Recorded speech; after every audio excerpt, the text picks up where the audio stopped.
الحمد لله الذي هدانا للإيمان والإسلام والصلاة والسلام على سيدنا محمد نبيه الذي استنقذنا به من عبادة الأوثان والأصنام وعلى آله وأصحابه النجباء البررة الكرام أما بعد فأعوذ بالله من الشيطان الرجيم بسم الله الرحمن الرحيم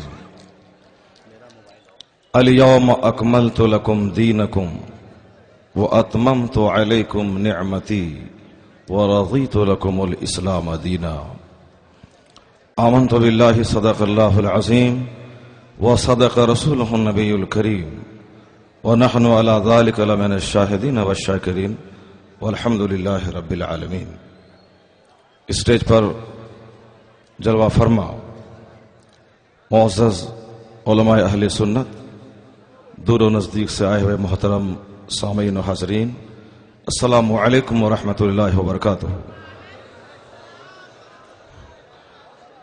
میں اپنی زندگی میں یہ دوسرے بڑے اجلاس کو میں خطاب کرنے کی جرات کر رہا ہوں.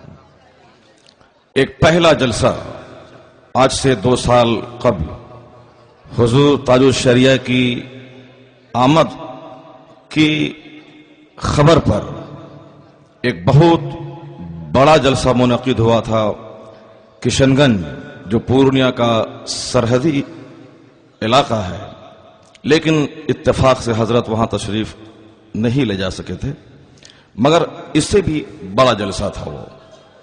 اور آج دوسری بار حضور تاج الشریعہ کی آمد پر اتنا بڑا سیلاب امن آیا ہے، اور آج خوشخبری کی بات یہ ہے کہ حضرت تشریف فرما ہے. الحمدللہ. میں اس سیلاب کو دیکھ کر کیا کہوں، یہی ایک جملہ نکلتا ہے کہ سنیت کو نہ کبھی خطرہ تھا، نہ آج ہے، نہ قیامت تک رہے گا. بے شک. آج سے کچھ دن پہلے ہندوستان سے بہت دور رہنے والا ایک شخص جو خطابت کی جادوگری سے پورے ہندوستان و پاکستان نہیں بلکہ پورے عالم اسلام کا ہیرو بننا چاہتا تھا. خطابت ایک فن ہے، جو بھی محنت کرے گا خطیب بن جائے گا کسی بھی زبان کا. میں نے سنا ہے کہ تمل ناڈو میں تمل زبان کا بہت بڑا فصیح و بلیغ خطیب، جو وہاں کا سی ایم بھی رہ چکا ہے، کروناندھی، بھلے ہی لوگ اس کو ووٹ نہ دیں، لیکن جب وہ تقریر کرتے ہیں تو ایک جن سیلاب ہوتا ہے جو ان کے خطاب کو سننے کے لیے ان کے جلسے میں آیا کرتا ہے. تو خطیب کوئی بھی ہو سکتا ہے، وہی ایک خطیب جنہوں نے خطابت کے فن میں بہت محنت کی اور ایک جادوگر خطیب بنا. محنت تو کسی کی رائے گاہ نہیں جاتی ہے، تو محنت کیا، ایک اچھا خطیب، اچھا اسپیکر اور اوریٹر بنا. لیکن جب شہرت ملتی ہے تو آدمی کے دماغ میں کیڑا کاٹنے لگتا ہے. کیڑا اس کے دماغ میں کاٹا اور انہوں نے عالم اسلام کا ہیرو بننے کا خواب دیکھا. تو سب سے پہلی لڑائی اس نے حضور تاج الشریعہ سے ٹھان دی. جس طرح یزید بادشاہ بننے کا خواب دیکھا تھا تو سب سے پہلے امام عالی مقام کو اپنے سامنے جھکانے کی کوشش کی. تو اس کے دماغ میں کیڑا کاٹا. اس نے چاہا کہ بریلی مرکز اہل سنت ہے، اس کو دبا دیا جائے تاکہ پھر ہم پورے عالم اسلام کا ہیرو بن جائیں. لیکن سچائی یہی ہے کہ اعلیٰ حضرت کے زمانے میں بھی لوگوں نے سنیت کو دبانے کی کوشش کی تھی، مگر مصطفیٰ کا سچا عاشق قلم کی تلوار لے کے جب میدان میں آیا تو بالکل غفلت کی ساری چادریں تار تار ہو گئی. دنیا نے محسوس کیا کہ کوئی دوسرا نہیں، اعلیٰ حضرت ہی سنیت کا محافظ ہے، وہی ہمارا رہنما ہے. بے شک. اور آج بھی جب وہ پادری صفت قادری نے سنیت کو للکارا اور اپنے خطابت کی جادو بیانی سے ہیرو بننے کا خواب دیکھا تو سنیوں نے بتا دیا کہ ہم کسی پادری صفت قادری کو برداشت نہ کریں گے. ہمارا رہنما کل اعلیٰ حضرت تھا، آج ہمارا رہنما جانشین اعلیٰ حضرت. سبحان اللہ. سبحان اعلیٰ حضرت کی کرامت بن کر حضور تاج الشریعہ آج ابھرے ہیں، اور اللہ تبارک و تعالیٰ سے دعا ہے کہ ان کی عمر کو اللہ خوب سے خوب دراز فرمائے. تاکہ ڈھیر دنوں تک اہل سنت و جماعت کی سرپرستی، قیادت، رہنمائی وہ کرتے رہیں۔ آج حضرت کی آمد اس سے پہلے بھی بنارس میں بہت بار ہو چکی ہے، لیکن آج کی جو رونق ہے، آج کی جو بہار ہے، وہ دیکھنے سے تعلق رکھتی ہے۔ اللہ تبارک و تعالی کا ایک قانون ہے کہ جب جب حق کو دبایا جاتا ہے تو اللہ تبارک و تعالی حق کو اور ابھار دیتا ہے۔ تاج الشریعہ کو دبانے کی بھرپور کوشش کی گئی، اپنے بیگانے سبھوں نے کوشش کی، مگر چونکہ حقانیت کے علمبردار ہے تاج الشریعہ اس دور میں، اس لیے جو مخالفت ہوتی جا رہی ہے ان کی عظمت کا سورج خط نصف النہار پہ جگمگاتا جا رہا ہے۔ اور سن لیجئے کہ اپنے اور بیگانے مخالف پہلے بھی تھے اور آج بھی ہیں۔ خانقاہ والے جو کہ چادر چڑھانے کے معترف ہیں کہ جائز ہے، کرنا چاہیے، جو 12ویں شریف کے جلوس کے جواز کے قائل ہیں کہ ہونا چاہیے، میلاد، فاتحہ، قیام سب کے قائل ہیں، لیکن مخالفت کیوں ہوئی اعلیٰ حضرت کی؟ چادر چڑھاتے ہو تم، اعلیٰ حضرت خانقاہ کی آبرو کو بچانے کے لیے قلم اٹھائے ہیں، پھر مخالفت کیوں ہوئی؟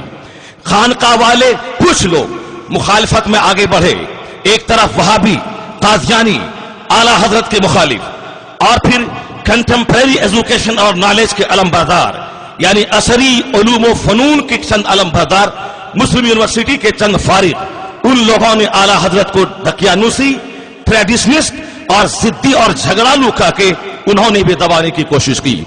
ہر طرف سے حملہ ہوا، بیگانے بھی، اپنے بھی اور دنیاوی تعلیم یافتہ افراد نے بھی، اور ایک بہت بڑا دارالعلوم وہ بھی ان کی مخالفت کرتا رہا۔ ایسے میں کوئی دوسرا ہوتا تو آج 100 سال کے اندر اندر ان کا نام و نشان مٹ گیا ہوتا، لیکن ان تمام مخالفتوں کی آندھی کے درمیان ہر آنے والا دن اعلیٰ حضرت کی عظمت کا خطبہ پڑھتا ہوا نظر آتا ہے۔ ہندوستان کی 20 سے زائد یونیورسٹیز میں ان پر تھیسس لکھ کر پی ایچ ڈی کی ڈگری لوگ حاصل کر چکے ہیں۔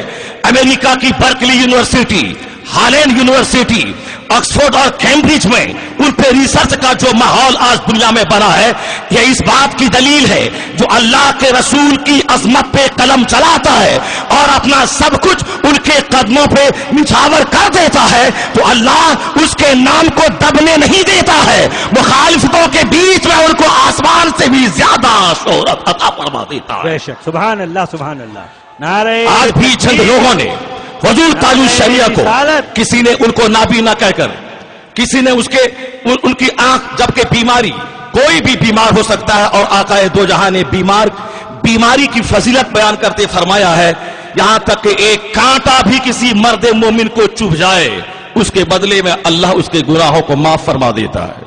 بیماری ایک بہت بڑی نعمت ہے۔ آقا دو جہاں بھی بیمار پڑے، بزرگان دین بھی بیمار پڑے۔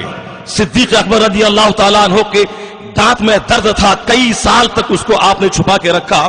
آپ کی کنیز نے کہا کہ آپ تو کہتے ہیں کہ جس سے اللہ خوش ہوتا ہے اللہ تعالیٰ اس کو مصیبت میں مبتلا فرما دیتا ہے اور صبر کی توفیق دیتا ہے، لیکن آپ کو تو میں بظاہر کوئی تکلیف میں دیکھتی نہیں ہوں۔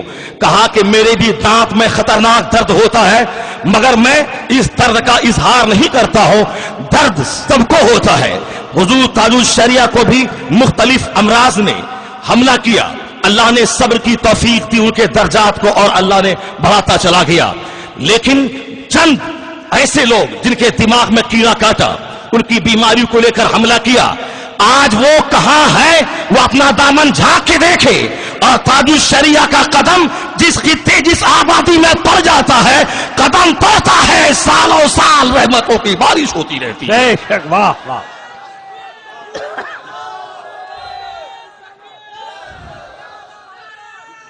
تاج الشریعہ اس وقت ایک کرامت کا نام ہے۔ میرے قریبی دوست نے بتایا کہ ایک شخص کئی سال سے امریکہ میں جماعت اسلامی کا کیڈر بن کر اس جماعت کے لیے لائبریری کے لیے کتابیں مہیا کرتا، مسجد کا انتظام کرتا، اور پھر وہ اپنے ڈھنگ سے موجودیت کی پبلسٹی اور اس کے پروپیگیشن میں وہ لگا ہوا تھا۔ اتفاق سے ایک سنی عالم کو انہوں نے غلطی سے ان کی قرات سن کر کے وہ اپنے سینٹر کے لیے ان کو امام بنا کے لے گیا، لیکن جب وہاں ان کی تقریر سے پتا چلا کہ یہ تو سنی بریلوی ہے تو وہ اس کا دشمن بنا، لیکن دشمن بننے کے بعد وہ کر ہی کہہ سکتا تھا، چونکہ کانٹریکٹ 2 سال کا تھا، انہوں نے چاہا کہ ان کو نکال دیا جائے، لیکن ایک نوری بھائی سے ان کی ملاقات ہوئی، انہوں نے دھیرے دھیرے اپنی محنت سے ان کو وہاں کا گرین کارڈ دلوا دیا اور امریکہ کا وہ سٹیزن شپ ان کو مل گئی، وہاں کا شہری بن گیا۔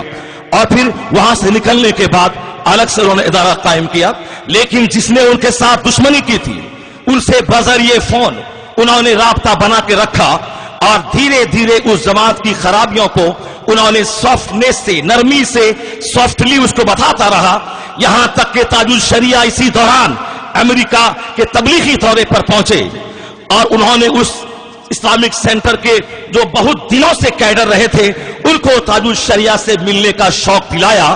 کئی سال تک جو مودودی جماعت کا کیڈر رہا اور اس اسلامک سینٹر کا کام کرتا رہا، لیکن جیسے ہی تاج الشریعہ سے ان کی ملاقات ہوئی تو اسلامی تاریخ میں ایک چیپٹر ملتا ہے، AMU علی گڑھ مسلم یونیورسٹی کا وائس چانسلر جب کبھی سید سلیمان اشرف بہاری کی ترغیب پر وہ بریلی اعلیٰ حضرت سے ملاقات کرنے گئے تھے تو وقت تھوڑی دیر کی صحبت نے اندر سے باہر سے اتنا بدل دیا تھا سر ضیاء الدین احمد کو، ٹائی پہننے والا، پینٹ شرٹ پہننے والا اور ماڈرن طبقے سے تعلق رکھنے والا سر ضیاء الدین احمد جب وہاں سے لوٹا یہ کہنے لگا آج تک میں علم لدنی کے بارے میں سنا کرتا تھا اور آج علم لدنی کا میں اپنی آنکھوں سے مشاہدہ کر رہا ہوں۔ جب وہاں سے لوٹا تو نمازی بھی بنا، انہوں نے ٹائی لگانا بھی بند کر دیا، یعنی ان کے حالات تبدیل ہو چکے تھے۔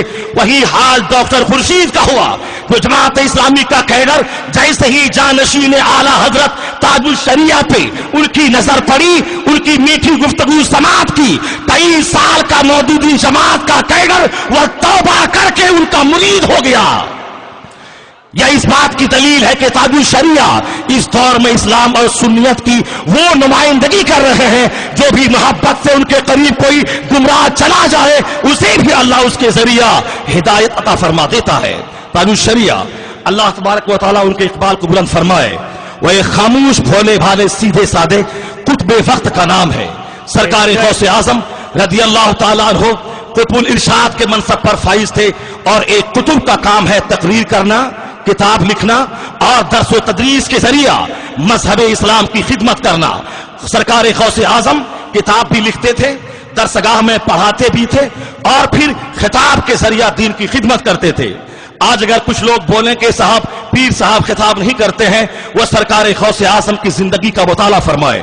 غوث اعظم کے مجمع میں 70 ہزار لوگ شریک ہوتے تھے، کئی لاشیں نکلتی تھیں، تو سرکار غوث اعظم جو قطب الارشاد کے منصب پر فائز تھے، کتاب بھی لکھتے، درسگاہ میں پڑھاتے بھی اور تقریر بھی فرماتے اور لوگوں کو بیعت بھی کرتے تھے۔ تو سرکار غوث اعظم کا جانشین وہی ہوگا جو درسگاہ کا مدرس بھی ہوگا اور ایک درسگاہ کا خطیب بھی ہوگا، خانقاہ کا پیر بھی ہوگا۔ سرکار اعلیٰ حضرت کے زمانے میں پنجاب کے ایک شیخ نے خواب میں غوث اعظم کا دیدار کیا، پوچھا سرکار اس وقت آپ کا دنیا میں جانشین کون ہے؟ تو شیخ پنجاب سے غوث اعظم نے کہا تیرے ہی ہندوستان کے شہر بریلی میں احمد رضا میرا جانشین۔ چنانچہ شیخ پنجاب کئی مہینے کی تیاری کے بعد جب بریلی شریف کا رخ کیا، ادھر اعلیٰ حضرت نے گھر والوں سے کہا اوپر والے کوٹھے کو خالی کر دیا جائے، شیخ پنجاب تشریف لا رہے ہیں۔ نہ ٹیلی فون نہ موبائل کا زمانہ تھا، آخر وہ کون سی نگاہ تھی کہ اعلیٰ حضرت نے شیخ پنجاب کی آمد کو محسوس کیا؟ ہاں، جو اللہ کا ہو جاتا ہے اللہ اس کا ہو جاتا ہے، اور ان کی نگاہوں سے غیب کے پردے ہٹ جاتے ہیں، وہ دور و نزدیک کا مشاہدہ کیا کرتا ہے۔ اعلیٰ حضرت کے پاس آئے، کئی دن تک قیام کرنے کے بعد جب شیخ پنجاب لوٹ کے گئے، مریدوں نے کہا کہ بریلی میں کیا دیکھا آپ نے؟ بھاری تیاری کے بعد آپ وہاں گئے تھے، آپ رونے لگے۔ جب آنسوؤں کا سمندر تھما تو شیخ پنجاب نے کہا مت پوچھو کہ میں بریلی میں کیا دیکھا، میں یہی دیکھا ایک طرف اعلیٰ حضرت ہے اور بیچ میں ایک پردہ لگا ہوا ہے، دوسری طرف سے مصطفیٰ جان رحمت ارشاد فرما رہے ہیں، احمد رضا لکھ رہے ہیں۔ آقا تو جہاں صلی اللہ علیہ وسلم کی عنایتوں نے اعلیٰ حضرت کو مجددیت کے اونچے منصب پر فائز فرمایا، اور اعلیٰ حضرت نے کتاب اور خطاب کے ذریعہ درس و تدریس کے ذریعہ دین کی خدمت کی۔ اس دور میں حضور تاج الشریعہ